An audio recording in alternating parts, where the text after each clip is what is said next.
But if the government doesn't get their shit together, there's massive risk that could happen. Yeah. And that's what kind of scares me.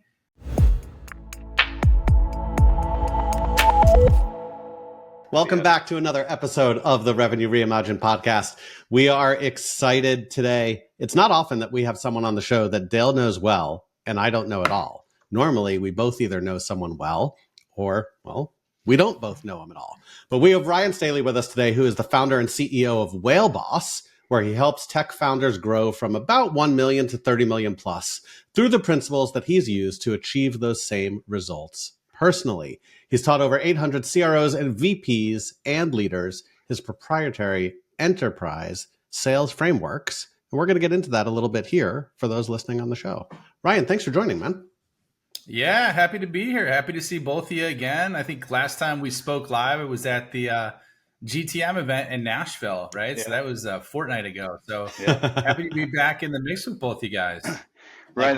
Likewise. I don't know if you remember, but like the first time we kind of connected, you were kind of just getting your company up and starting, and I was on your podcast. As you were like kind of building out, and it was like I felt like I need to go build my own thing, and I was still working at a company at the time, and I think that preface it, like understanding and listening to what you were saying, I'm like, I got to go do some of that as well. So I think it was a jumping off point.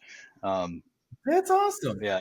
I was not totally aware of that. We also had you on the Enterprise Sales Summit, which was something that I did. Yeah. Still own the domain for that. But yeah, that was a pretty good event. You were a speaker on that. Did a fantastic job, man. Loved your frameworks. I think you did awesome. Yeah. So tell us. Don't build his ego, please. Please. He's going to get off this meeting and he's going to send me a text. See, Ryan thinks I'm great. Yes. I do think he's great, man. And you seem like a good dude too, Adam. I mean, I don't know you as well as Dale, but you seem like a good dude. And maybe he'll like you when you actually go meet him in Chicago. So, I mean, fair enough.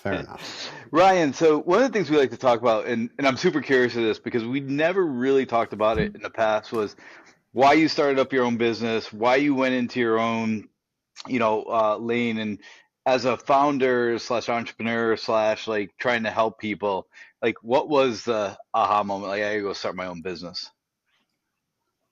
Yeah, no, it's a great question, man. And it's so funny because I have a lot of clients that are CEOs that I work with, and then also even like chief revenue officers or COOs. And you can always tell, man, like you don't get to that level unless there's something like wrong with you.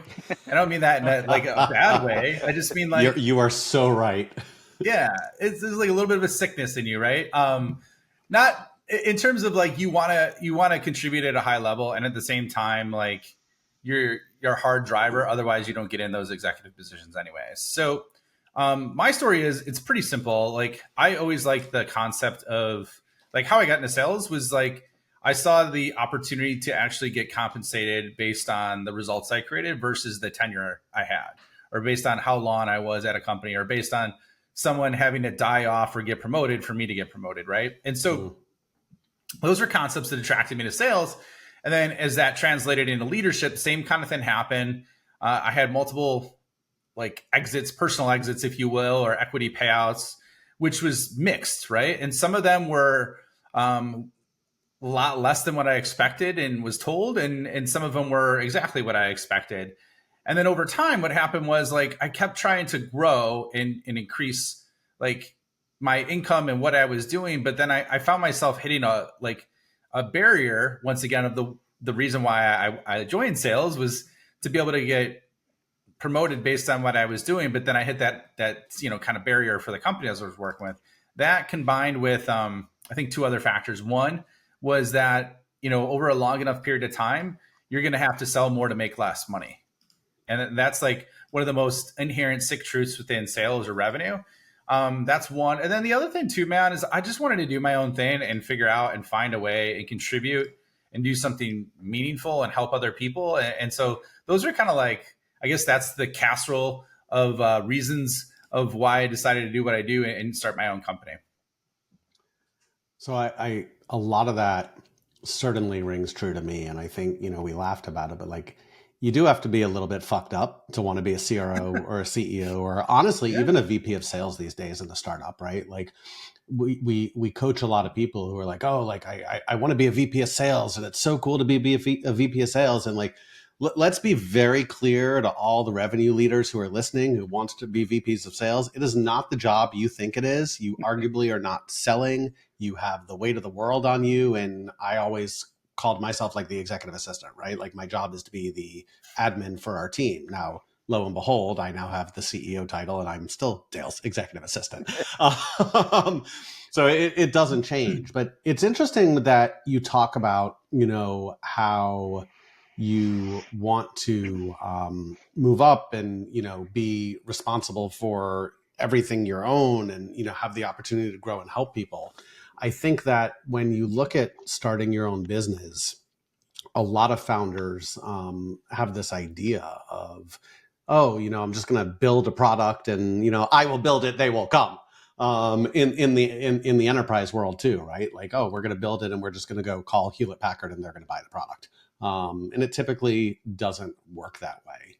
With the CROs and the CEOs that you're working with, like, how do you level set when they're ready to go to enterprise? And full disclosure, when you look at our team, Dale is much more of like the enterprise guy than I am. I'm much more like mid-market and SMB. So I'm super curious myself on this one.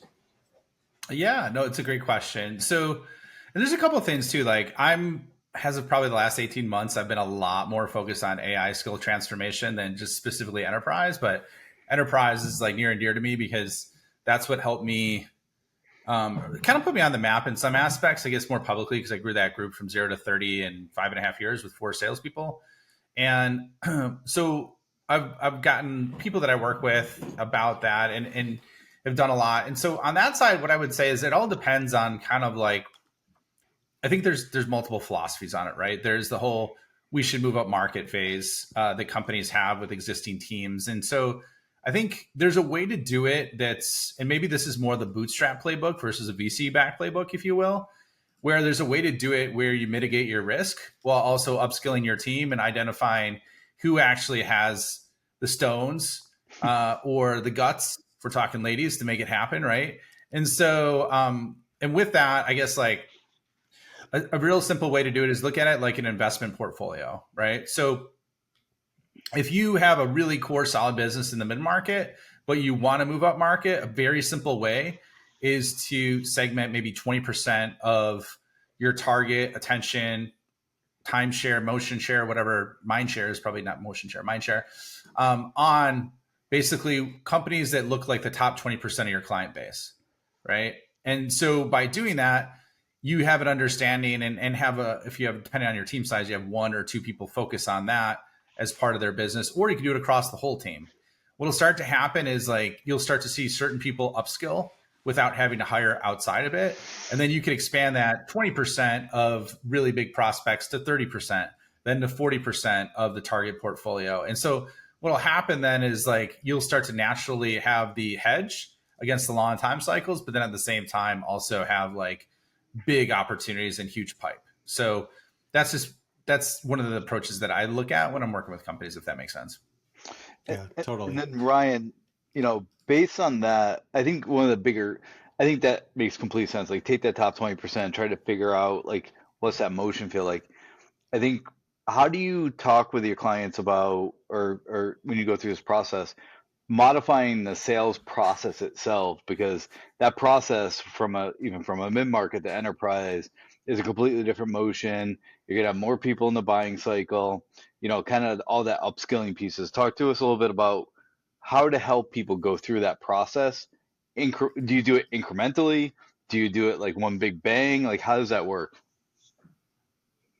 Yeah, I think so if you're looking at that, you're talking like in a whole, if it's a net new team, it's different than with an existing team, right? Because net new it's more kind of wide open. But let's say if you're looking at that, I guess like the core elements I look at are targeting, like I just identified, because effectively you could double the deal size and close deals faster if you just focus on the right people and have the whole team align with that. So that's step one. The other is like product offering. You got to make sure you could actually fulfill it.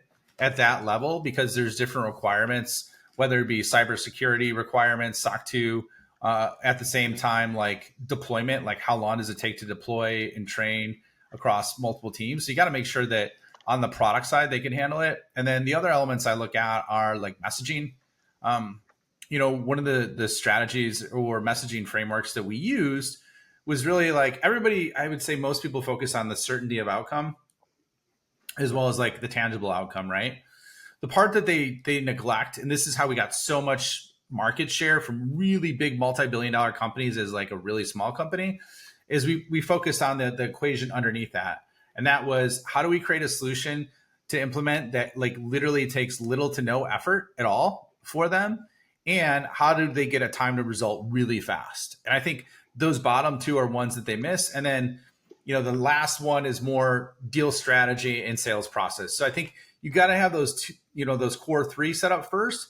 Then you can start infusing that into the entire sales process. And there's a lot we can talk about on that side of the house, but that's kind of how I would look at it, if that makes sense. Yeah, it's so different, right? And I think if you don't segment it out and, to your point, change your strategy appropriately and know where to focus, you can't run the same motion for a multi-billion-dollar company that you can for, a mid-market company. One of the things that you said that just really resonated with me, though, is not always focusing on the outcome. Like, don't get me wrong, the outcome is always going to be important, right? But how quickly can you get it implemented? And how quickly can you see time to value? I was just having this conversation with the founder this morning, so that's near and dear to my heart, and I'm glad. And Dale knows the founder I was talking to, so I'm glad to see that I'm not crazy. Ryan, let me ask you. Can I give you a follow up to that too? Because I forgot something. The other thing is like you got to make sure that you have the pipeline capability to support that up market motion, because that's different too, right? Like, you got a small product, you could be using, I don't want to say Facebook ads or pay per click, but a lot different, if you're using event-led growth or other areas too. So there's a lot with that. And then, and I agree with what you're talking about with the little effort, because literally I was doing an AI skill transformation training the other day for a revenue team. And one of the reps was like basically, mind you, they have no AI capabilities with ChatGPT at all whatsoever. And their approach was like, well, why can't this all just be automated for me? Right. And I'm like, sometimes you gotta crawl before you can start sprinting, pal. You know what I mean? Like, I didn't say that at the training, but they're like, well, can't this just all be automated for me? And I'm like, okay. Like, eventually, yeah, but there's some work you got to do to make that happen. Well, just like when you get hired as a VP of sales into a new company, they're like, I don't know, you're a VP of sales, you should be able to close deals in 4 weeks. It's like, yeah, that's not how this works, right? Yeah, you should be able to do it. Just whip it up out of the air. Dale. Just pick up the phone and go close a deal, right? Like, but that's not even when you get hired as VP of sales. Like, we still have that conversation with founders. You do this all the time. Like, for the first couple of weeks, why don't you guys just come in and close deals? And it's like, that's not, again, how this works. I want to switch gears to AI a little bit, because AI is all the rage. It's certainly taking over. And I think we do hear a lot of, well, can't AI just do this, or won't AI just do that? Where are you seeing AI work the best with your clients? And conversely, where are you saying not for AI? Yeah. Yeah. And let me define AI in terms of the lens that I'm looking at it through, because it went from being a specific term to now it's like, it's almost on like the productivity and efficiency level of how overused it is. Right. Yeah. So I think here's what I would say. Like, what I look at it is effectively looking at it as, it's not a catch-all, but you could use it as a team of helpers for any individual department or organization, right? So a team of like really good entry-level interns that sometimes have brilliant, like insane brilliance in them that 20-year veterans have. So like, that's kind of like the mindset you got to have. And then the other one that I always look at it is through the lens of like knowing what it is, knowing it's not. It's not a SaaS solution. SaaS solution does the same process repeatedly the same way all the time. AI tools like ChatGPT or Gemini or Claude, I mean, you name it, or Copilot, they're like a heart monitor. They'll do things amazingly well, and then they'll do things that you think they should be able to do that are just kind of mediocre, right? So if you have that understanding walking, you know what to expect. So that when I talk about AI, I'm talking about like skill transformation for individuals. And then the other side of AI is more like data integrating into a product, capabilities like that. So to answer your other question, where do people do it wrong is they think that AI and automation are the same thing.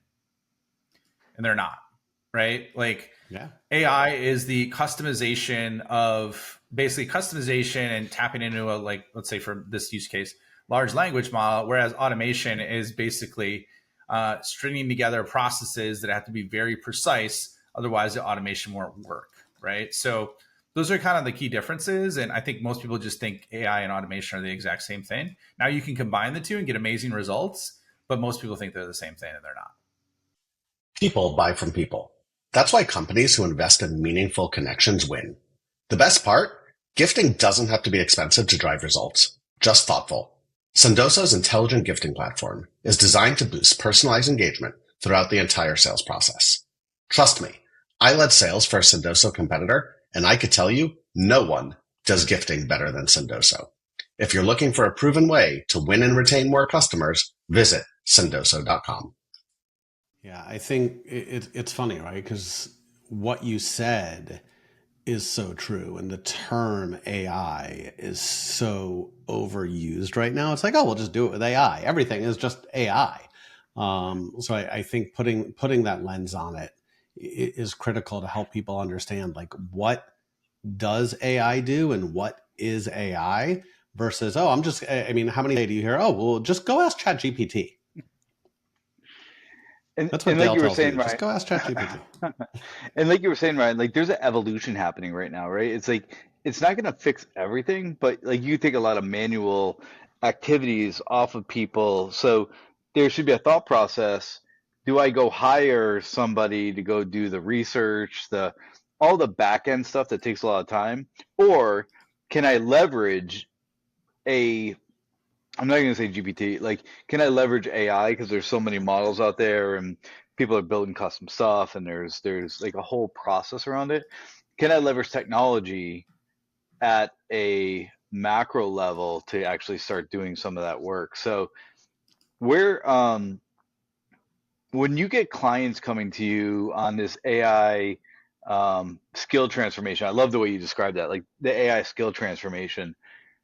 Are they usually like just starting it? Have they played around with it? Have they, like, where are they in that journey? And how fast can you get them to a level of proficiency? Is it 6 months? Is it 3 months? Like, what does that look like in time frame perspective? It's a good question. It's so funny. I was thinking about this the other day. And I have clients at all different levels. I have folks that like don't, like, they're proficient, because I'll understand their proficiency level before I start working with them, and I have them self-rate it and I give them a scale to do that. So I've had people that are at like 1.5 out of 5, with 1 being the lowest, right? I've had people that are 2.6 and I've had people that are 3.6, right? And this is like an average across teams. So but here's what I'm finding is like there's like I literally spent over 1,000 hours using large language models. So like that's like unique, that can't be replicated because there's so much nuance to it. However, what I found across all those different groups is even the people that rated themselves really high, there's still a lot that they're not getting out of it yet, right? That's like how like interesting and beautiful this is to me, is like even people that almost rate them as like a 4 out of 5 still have a ton that they could use it for that they're not, that could be game changing. And so that's what kind of like excites me about it. Love that. Ryan, what are some of the biggest challenges, or actually let me reword that. What are some of your biggest fears doing what you do, working with CROs, working with CEOs? What are some of your biggest fears when it comes to AI in the sales and tech space? What do we need to worry about? Yeah, I would say it's more of a whole, man. I mean, like there's I don't know. There's going to be a lot of people that lose their jobs. Like I'm saying that right now, like and some of it's warranted, right? But you know, if you it's so funny. I can't remember the name. The guy's on Instagram, and was it Tom?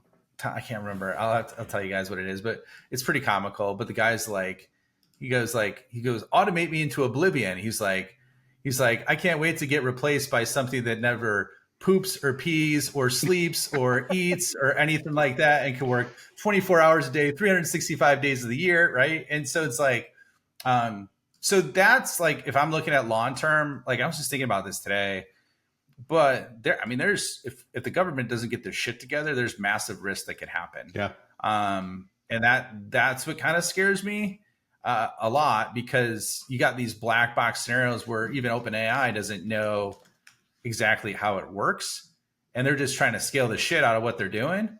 And like, which I don't blame Sam Altman for doing it. He's done some brilliant things, but like eventually, you know, it could turn into a runaway truck. And so it's like, I think there needs to be some kind of guardrails around that, and really understand sometimes what they're getting into, instead of just like scale at all costs.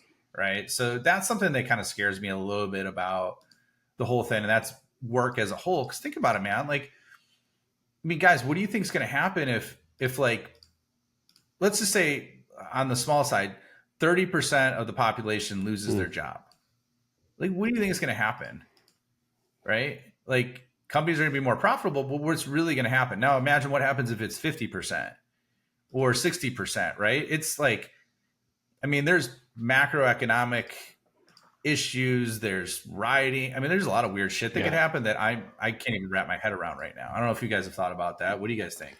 Yeah, I think so. One of my biggest fears is like how many people are going to lose their jobs. And I agree with you, by the way, that a lot of people are going to lose their jobs. I was having this conversation with someone the other day about what skills they have that are not replaceable by AI, and what skills are replaceable. And I think I'm probably the most anti-regulation person out there. But when it comes to this, I think if the government doesn't step in and regulate, you're going to see significant wide-scale unemployment that is going to change the face of the country as we know it today.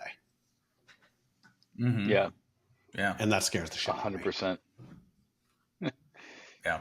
And look I think, you know, we're going to have, as much as you're going to lose jobs, we're gaining jobs. And so back to, like you said, you've spent 1,000 hours on this thing, right? Like that's part of the challenge is people think it's just going to, like, there's some easy button, like they're just going to hit a button and it's going to like generate stuff for them, versus like,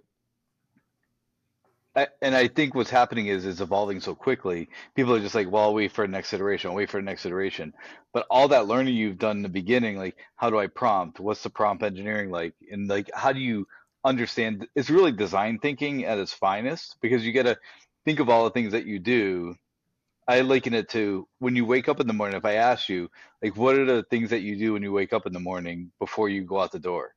I guarantee you'll miss like 4 or 5 things because it's just automatic.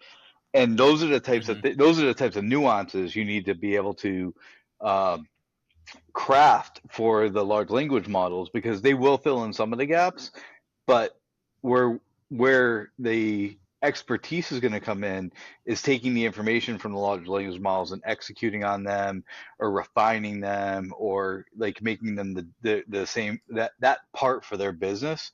I think is where the subtle nuances lie. And so, well, I agree with you, man. Like, so it's just like driving, like same thing, all the nuance that goes into driving, and you could basically like sleepwalk and drive like 2 miles, right? Because you've been doing it for so long, because it's ingrained in your subconscious. But like I don't know, have you guys learned or dove into like autonomous agents a lot at all, or no? We're just starting. Yeah, but define what you mean by autonomous agents. Yeah, so what I'm talking about, and here's like the best analogy that I could give, and I'm starting to create content about it because I think more folks mainstream need to understand this. And this is where like, and I wouldn't say it's just the automation or the loss of jobs that concerns me. It's more the like security of a system, like trying to optimize for something that isn't in the best nature of everybody, right? And so, like, if we're talking autonomous agents, the best example I could give is like Iron Man, right? So Tony Stark has a suit that's like insanely developed, and he has a AI specifically called Jarvis that he communicates with and tells it what to do.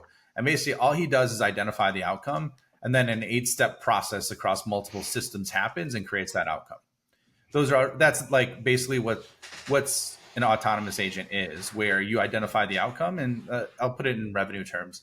So let's say I want to create, like, let's say Jarvis, I want to create a top of funnel campaign that generates 8 appointments a month, specifically with CTOs of this level company at this side for a publicly traded company in this specific industry. And I want them to be 2 a week over the next month, right? An autonomous agent, what it'll do all the research. It'll identify the highest propensity to buy. It'll pull what your track record is previously. It'll string together the sequence, and it will also set that sequence up and then execute that sequence and then come back to you and give you the results of it and then optimize it along the way. That's an autonomous agent, right? So that's the type of shit that's coming out later this year. I wouldn't say that exact workflow, but that's the stuff that OpenAI is probably going to release with GPT-5 in the next 3 months, where it's a dumbed down version of that, but that's what's coming. And so my point is, you don't scale, or I should say, you don't understand how to effectively even prompt. That's like the core foundational instructional level of those. So if you don't, what you're going to do is have an autonomous agent that scales shit. So it's the equivalent of sending like the most brutal email sequence out to like 3 million people, right? So that's kind of like where I'm going with some of this stuff. Well, shit in and shit out, right? I mean, it's always been that way, right? So if you don't have a good solid process to begin with, then if you're just going to automate terrible stuff, like if you have a terrible process with terrible content and terrible writing, you're still going to get terrible content and terrible writing, and you're just going to, it's just going to get spammed out. And so you can't automate bad processes. But we see that all the time. And we all know those emails that we get, right? Hi, Ryan, hope you're doing well. Like you could still tell that it's AI because someone has not taken the time to put good information in, train the bot or the autonomous agent correctly. And we're getting more bad crap in our email box. The amount of like LinkedIn comments, like I religiously go through all of my comments on every post, and you could tell the ones that are like such poorly executed shit AI. This is a wonderful idea. And like, no one fucking talks like this. Like it's asinine to me. Yeah. So true, man. So true. That's like a whole episode we could do on LinkedIn comments, AI generated LinkedIn comments. But I think people would probably rather spend our time on elsewhere. But I agree with you, man. I feel like, and we are coming up on time, I feel like we are just scratching the surface. I feel like we could arguably do a substantially longer show on AI autonomous agents, the impact that AI is going to have, how to properly use AI, how to not use AI, how to create a Dale bot. There's I don't know if I was gonna say I don't know if I'm ready for a Dale bot. But I feel like there's so much that can be done. I'm super curious to see what happens with regulation over the next 12 to 18 months. Without bringing politics into it, I'm super curious to see what happens with regulation, depending on what happens with the election, and just overall where that's going to go. Before we wrap up, what do you say we do some rapid fire, Ryan? All right, man, here are the rules. No more than 10 words for your answer, or Dale has a gong that comes through the screen and just bops you. That's gonna be hard, man. I've been pretty verbose today, so I've been one of those guys that just won't shut the hell up. So I will do my best and hope Dale does not gone me. I almost said Gail doesn't dawn me, but whatever, you get it. Sounds kind of creepy. We're gonna change Dale's flight. He's gonna go from. He's in a real rough place right now. He's in Laguna Beach, California. Like my heart breaks for him when he's talking about the time difference. I'm like, dude, like you're in fucking Laguna. Like you're near 2 of my favorite restaurants in the country. Poor Dale. Go enjoy it. All right. Here we go. If you were not in tech, what profession would you I didn't even be know I was in tech, dude. I'm like, I thought I was. Anyways, so does that count for my words? Okay. No. So I would say content creation, which is part of what I do. You'd be a marketer. Anyways, but I would, it's not like you would be I think a surfer or like a photographer, or like I could do shit that I don't even have the skills for. anything. Like so, this what is would anything. You want to do? It's like sure, like whatever you want. What do you want to do? Oh, dude, I would have been like a professional football player. That would have been what I would have done. Cool, without a doubt. Sorry, I didn't know this was a dream sequence we're gravitating towards. So I apologize. What's the first app you check when you wake up in the morning? It's actually my Aura app for sleep tracking. Yeah. Nice.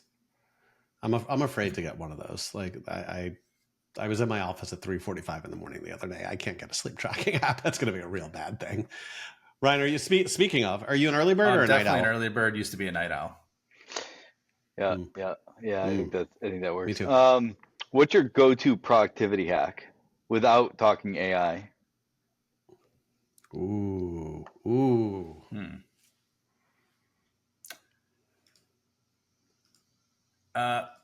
Meditate, journal, good night of sleep after bad day.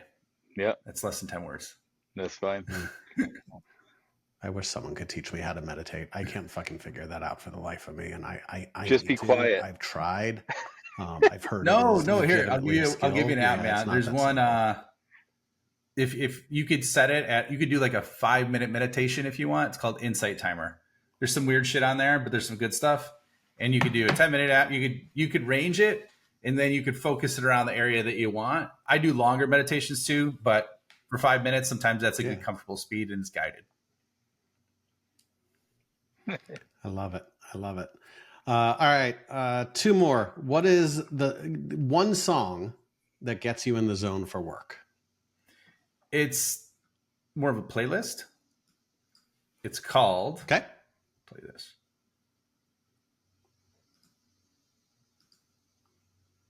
Binaural Beats Focus. It's on Spotify. Yep. We're going to link that to what's your dream vacation destination? Last one. First thing that came to my mind was Australia. Nice. Because I've always wanted to go to Australia and have not hit it yet. So that's the first thing that came to my mind. Love that. I love it. Ryan, thank you so much for joining. We will we will share your LinkedIn so people can find you. Any place else people can go check you out, find some information? Feel free to shamelessly plug any sites. Man. If you are an audio nut, like you're listening to the Revenue Reimagined show, I have the Scale Up Show podcast. And if you want visual insights into like AI workflows, I started really focusing on YouTube about a couple months ago and love what you could do on that visual platform with video. Love it. Thanks, Ryan. Love it. Ryan, thank you for joining us. Guys. We appreciate it, man. Appreciate being on.